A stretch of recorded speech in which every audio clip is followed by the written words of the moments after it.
जय हिंद दोस्तों, आप सभी का स्वागत है एक बार फिर से आपके अपने यूट्यूब चैनल यूनिक ज्ञान में।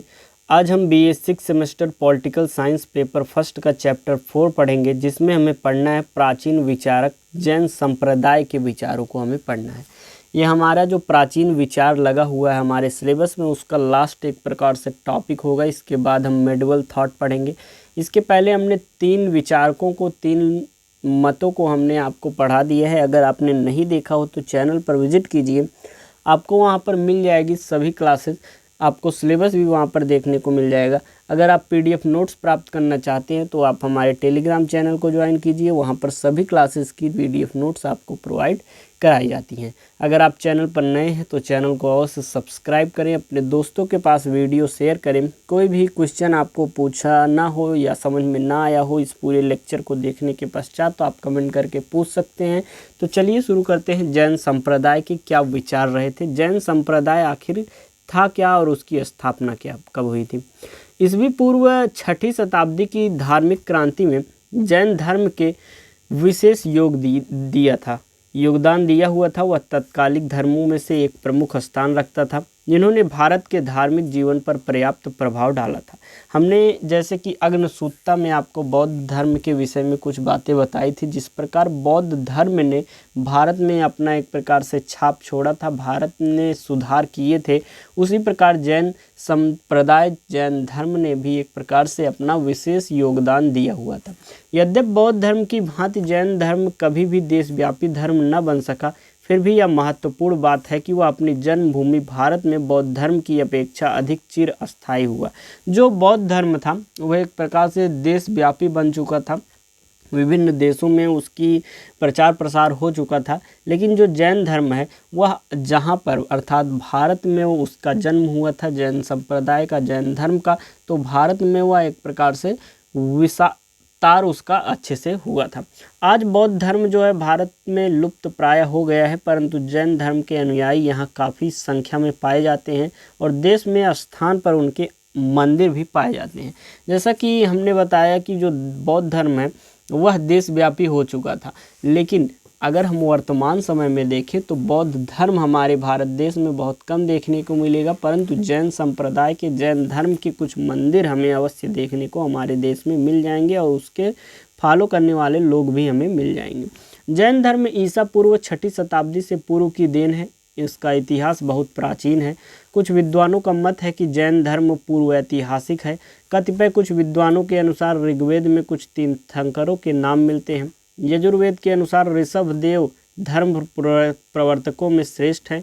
अन्यत्र स्वयं काश्यप का वर्णन कुछ विद्वानों ने उनकी पहचान ऋषभदेव से की हुई है। अर्थात एक प्रकार से जो जैन धर्म है उसमें 24 तीर्थंकर रहे थे, जिसमें आखिरी जो हुए महावीर स्वामी हुए, और उनमें कुछ जो ऐसे तीर्थंकर हैं जिनका महत्वपूर्ण योगदान रहा है, जिनमें ऋषभदेव आते हैं, काश्यप आते हैं, महावीर स्वामी के विषय में अभी हम पढ़ेंगे।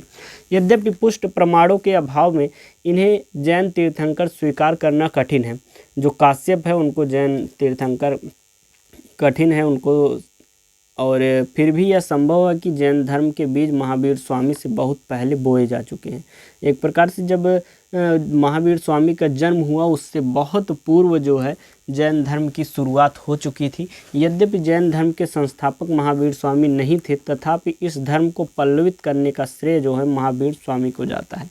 एक प्रकार से जो महावीर स्वामी थे वे अंतिम तीर्थंकर अवश्य थे, लेकिन जितना उन्होंने प्रचार प्रसार जैन धर्म का किया उतना पिछले 23 तीर्थंकरों ने नहीं किया था। 23वें तीर्थंकर जो पार्श्वनाथ की ऐतिहासिकता जो है वह निश्चित है। वे महावीर से लगभग 250 वर्ष पूर्व काशी के नागवंशी राजा अश्वसेन की रानी वामा के पुत्र थे। उन्होंने तप और तुष्टि के लिए 30 वर्ष की आयु में राजकीय विलास में पारिवारिक जीवन त्याग कर संन्यास ले लिया था। साधना के बाद उन्हें ज्ञान प्राप्त हुआ, कठिन साधना के बाद उन्हें एक ज्ञान प्राप्त हुआ। 70 वर्ष की आयु तक वे धर्म प्रचार प्रसार करते रहे और 100 वर्ष की आयु में उनकी मृत्यु हो गई थी। किसकी मृत्यु हो गई थी? जो पार्श्वनाथ थे उनकी मृत्यु कब हुई थी? 100 वर्ष पर हुई थी। जैन साहित्य पार्श्वनाथ के कुछ सिद्धांतों पर प्रकाश डालता है। वे ब्राह्मणों के देववाद और यज्ञवाद के विरोधी थे। वे जाति व्यवस्था के भी विरोधी थे। सामाजिक दृष्टि से उनका सर्वाधिक महत्वपूर्ण कार्य प्राचीन और रूढ़ मान्यता का खंडन कर शूद्रों और स्त्रियों को भी मोक्ष का अधिकारी मानना था। पार्श्वनाथ ने अपने भिक्षुओं के लिए मुख्यतः 4 चतुव्रतों की व्यवस्था की हुई थी। कौन कौन सी? अहिंसा, सत्य बोलना, अस्तेय अर्थात चोरी न करना, अपरिग्रह, संपत्ति का त्याग कर देना। एक प्रकार से ये 4 जो है व्रत उन्होंने दिए हुए थे। किसने? पार्श्वनाथ ने। परंतु जब महावीर स्वामी आते हैं तो उसमें उन्होंने 5वां जोड़ देते हैं, ब्रह्मचर्य। 5वां उन्होंने कौन सा जोड़ा? ब्रह्मचर्य। तो इस समय कितने हैं? 5 हैं। अहिंसा, सत्य बोलना, अस्तेय और अपरिग्रह और ब्रह्मचर्य। इसको आगे चलकर अभी हम लोग थोड़ा विस्तार में पढ़ेंगे इन 5 व्रतों को। महावीर स्वामी को पहले हम जान लेते हैं। यह स्मरणीय है कि महावीर स्वामी जैन धर्म के संस्थापक नहीं थे। जैन धर्म उनके जन्म से पूर्व भली भांति संगठित था। उसकी अपनी व्यवस्था थी। उनके जीवन यापन की एक निश्चित प्रणाली थी, आविर्भूत हो चुकी थी। मतलब जैन धर्म के लोग जिस प्रकार से थे, उनका एक संस्था व्यवस्था सब कुछ फिक्स हो गई थी। तब तक तो जब महावीर स्वामी का जो है जन्म भी नहीं हुआ था। ऐसी स्थिति में महावीर स्वामी को जैन धर्म के सुधारक के रूप में ही स्वीकार कर सकते हैं। प्राचीन काल में उत्तरी बिहार में एक वज्र संघ था। उसमें 8 गणतंत्रात्मक राज्य सम्मिलित थे और उसको राजधानी वैशाली थी। वैशाली के पास एक कुंड ग्राम के राजा सिद्धार्थ थे और सिद्धार्थ के सबसे छोटे पुत्र का नाम क्या था? वर्धमान, जो आगे चलकर महावीर के नाम से प्रसिद्ध हुआ। उन्होंने 30 वर्ष की आयु तक गृहस्थ जीवन व्यतीत किया। माता के निधन के बाद उन्होंने अपने अग्रज नंदिवर्धन से अनुमति लेकर संसार को त्याग दिया और संन्यास ले लिया। भिक्षु बन गए और शेष जीवन ईसा पूर्व 587 में मृत्यु तक जैन धर्म के प्रचार प्रसार में वह लगे रहे। अब महावीर स्वामी के सिद्धांत के विषय में हम जान लेते हैं। महावीर स्वामी ने जिन सिद्धांतों का प्रचार किया, अंततः वे जैन धर्म के सिद्धांत माने जाने लगे। और ये सिद्धांत में पहला कौन सा था? निवृत्ति मार्ग। बौद्ध धर्म की भांति जैन धर्म भी निवृत्ति मार्गी है और संसार के समस्त सुख दुख दायक हैं और व्याधिपूर्ण स्वरूप है। मतलब कोई भी आप सुख लीजिए, उसका अंत तक एक दुख आ ही जाता है। हर सुख के बाद एक दुख आ ही जाता है। मानव जरा और मृत्यु से पीड़ित है। गृहस्थ जीवन से भी सुख शांति नहीं है। संसार में मनुष्य आजीवन तृष्णा से घिरा और असंतोषी रहता है। अधिक प्राप्ति तथा अधिक संपत्ति के लिए साथ साथ इच्छाओं में वृद्धि होती है। यह काम भोग विष के समान है और इसका परिणाम दुख से भरपूर होता है। मानव शरीर क्षणभंगुर है। मुख्य समस्या दुख और दुख का निरोध है और इससे छुटकारा पाने का मार्ग संसार के त्याग में ही आनंद है। अतः मनुष्य को सांसारिक सुख तथा संसार से विमुख होकर भिक्षु बन जाना चाहिए। जैन धर्म मूलतः भिक्षु धर्म ही है। एक प्रकार से वह कहते हैं, जो संसार में आप जिस चीज़ के लिए भाग रहे हैं, मोह माया, सभी एक प्रकार से सही नहीं है, आपके लिए दुख ही उत्पन्न करेगा। इससे अच्छा है आप जो है मोह माया त्याग दीजिए, संसार का त्याग कर दीजिए और भिक्षु बन जाइए। आप सभी सांसारिक दुखों से दूर हो जाएंगे। दूसरा उन्होंने अपना सिद्धांत दिया है कर्मवाद और पुनर्जन्म। जैन धर्म जो है अनिश्वरवादी है। ईश्वर विश्व का सृष्ट एवं नियंता नहीं है, वरन मनुष्य स्वयं अपना भाग्य विधाता है। वह अपने कर्म के लिए स्वयं उत्तरदायी है। उसे अपने अच्छे बुरे कर्मों का फल जो है स्वयं भोगना पड़ता है। कर्म ही मृत्यु का कारण है। मनुष्य अपने जिन कुटुंबियों के लिए कर्म करता है, वो उसकी मृत्यु के पश्चात उसकी संपत्ति के स्वामी हो जाते हैं। अर्थात अपने जो फैमिली मेम्बर्स होते हैं, जिनके लिए वह इतना मेहनत करता है, जो कार्य करता है, और उनकी मृत्यु के बाद ही उनके द्वारा कमाए गए धनों का वह स्वामी बन जाता है। मनुष्य जिन कर्मों से बंधा हुआ है वो 8 प्रकार के हैं। कौन कौन से? ज्ञान आवरणीय, दर्शन आवरणीय, वेदनीय, मोहनीय, आयु कर्म, नाम कर्म, गोत्र कर्म एवं अंतरार्य कर्म। किए हुए कर्मों का फल भोगे बिना जीव को छुटकारा नहीं मिलता है। अस्तु कर्म ही पुनर्जन्म का कारण है। कर्म फल से विमुक्ति ही मोक्ष प्राप्ति का साधन है।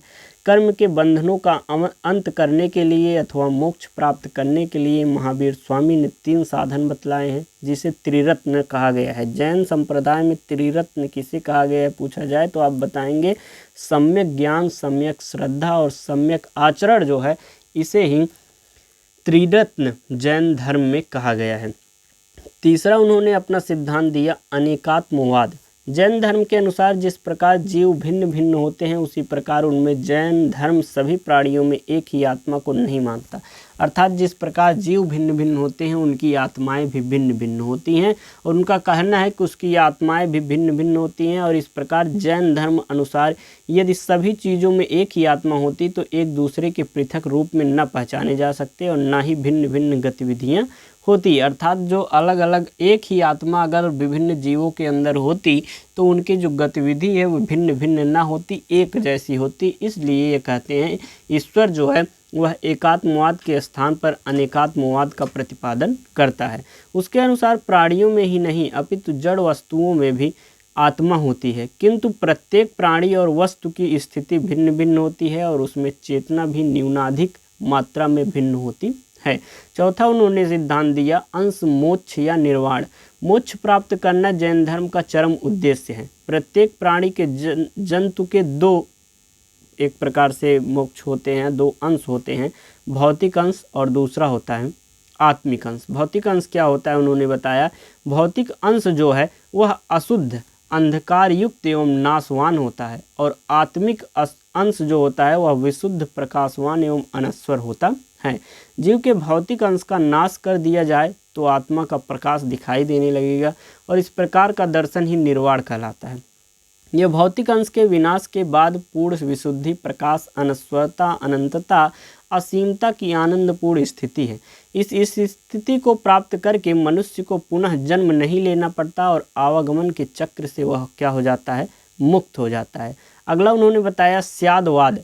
जैन धर्म के अनुसार ज्ञान दुर्बोध है। भिन्न भिन्न अवस्थाओं में भिन्न भिन्न दृष्टिकोणों से देखे जाने के कारण प्रत्येक ज्ञान भी भिन्न भिन्न हो सकता है। ज्ञान की यह विभिन्नता 7 प्रकार की होती है, जैसे कि है, नहीं है और नहीं है, कहीं कहा नहीं जा सकता, है किंतु कहा नहीं जा सकता, नहीं है और कहा नहीं जा सकता, नहीं है और कहा नहीं जा सकता। अपनी अनिश्चितता के कारण जैन धर्म का यह सिद्धांत स्यादवाद, अनेकांतवाद अथवा सप्तभंगी कहलाता है। उन्होंने अगला बताया अहिंसा। अहिंसा क्या है? जैन धर्म परम अहिंसावादी है। उसके अनुसार जड़ चेतन सभी आत्मा, पृथ्वी काय, जल काय, वायु काय, अग्नि काय, वनस्पति काय तथा चलने फिरने वाले जीव के संपूर्ण व्यवहार ही अहिंसा है। अहिंसा की इस परिभाषा के अनुसार प्राणी मात्र के प्रति मन, वचन और कर्म से किया गया कोई भी असंयत आचरण हिंसा है और हिंसा के ही कारण उन्होंने यंत्रों को निरर्थक बताया और विरोध उनका किया हुआ था।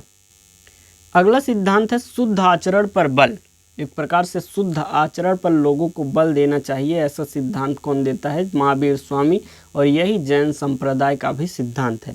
महावीर ने बाहरी शुद्धि एवं कर्मकांड को निरर्थक बताकर विशुद्ध आचरण पर बल दिया है। उनके अनुसार जो सदाचार के गुणों से युक्त है, जो श्रेष्ठ समय को पालन करता है, जिसने समस्त अपराधों को रोक लिया है, जिसने कर्म का नाश कर दिया है, वह विपुल उत्तम है और मोक्ष को प्राप्त करता है। उन्होंने ब्राह्मणों को जन्म वर्ण व्यवस्था को अस्वीकारते हुए कर्म के आधार पर उसकी व्याख्या की है और इस प्रकार जैन धर्म जो है मनुष्य को कर्म के अधीन मानता है। मनुष्य स्वयं अपना भाग्य विधाता हो, अर्थात जैसा वह कार्य करेगा उसे वैसा ही एक प्रकार से फल मिलेगा, वैसी ही जिंदगी मिलेगी। अगला उन्होंने पंच महाव्रत का सिद्धांत बताया। महावीर ने जैन भिक्षु जो भिक्षुणीय हैं उनको निम्न 5 महाव्रतों का कठोरता से पालन करने की आज्ञा दी, जिसमें पहला है अहिंसा महाव्रत। किसी भी प्रकार की हिंसा नहीं होनी चाहिए, इसके लिए निम्नलिखित उपायों का पालन करना आवश्यक है। पहला है पैरों से कीटाणु की हत्या ना हो, जैसे कि आप चलते रहें, आगे चींटी आ जाए, आप उसके ऊपर से चल जाएं और उसकी मृत्यु हो जाए, ऐसा आपको नहीं करना चाहिए। दूसरा उन्होंने बताया मधुर वाणी बोलो जिससे किसी को शब्दाघात न पहुँचे। अगला बताया भोजन द्वारा कीटाणुओं की हत्या ना हो। अगला है भिक्षु को अपनी समस्त सामग्री का उपयोग सावधानी से करना चाहिए जिससे कीट आदि हिंसा ना हो। ऐसे स्थान पर मलमूत्र त्याग करना चाहिए जहाँ पर ऐसे करने से कीटाणु की हत्या ना हो। ये उन्होंने पहला अहिंसा का महाव्रत बताया। दूसरा बताया सत्य का। भाषण महाव्रत सदैव सत्य एवं मधुर बोलना चाहिए। इसके लिए 5 व्रतों को उन्होंने बताया, 5 बातों को। पहला कि क्रोध आने पर मौन रहें। दूसरा बिना सोचे विचारे न बोले। तीसरा लोभग्रस्त होने पर मौन रहना। चौथा भयभीत होने पर भी असत्य न बोलें और 5वां हंसी मजाक में भी असत्य ना बोलें। तीसरा उन्होंने बताया महाव्रत अस्तेय, अनुमति बिना किसी अन्य की वस्तु ग्रहण न करें। अस्तेय अर्थात चोरी न करना, तो उन्होंने उसमें बताया किसी की अनुमति के बिना किसी अन्य की वस्तु को ग्रहण न करें और न ग्रहण करने की इच्छा करें। इसमें उन्होंने 5 बातें बताई। पहला है बिना आज्ञा के किसी के घर में प्रवेश न करें, बिना आज्ञा के किसी घर में न रहें, बिना गुरु आज्ञा के भोजन ग्रहण न करें और बिना गृह स्वामी की आज्ञा के उसकी किसी भी वस्तु का उपयोग न करें। और 5वां बताया यदि कोई भिक्षु किसी के घर में निवास कर भी रहा हो तो उसे गृह स्वामी की आज्ञा के बिना उस घर में नहीं रहना चाहिए। चौथा महाव्रत उन्होंने बताया अपरिग्रह। इसके अनुसार भिक्षुओं को किसी भी प्रकार का धन या वस्तु संग्रह नहीं करना चाहिए, क्योंकि उससे आसक्ति उत्पन्न होती है। धन, धान्य और वस्त्रादि सभी परित्याज्य हैं।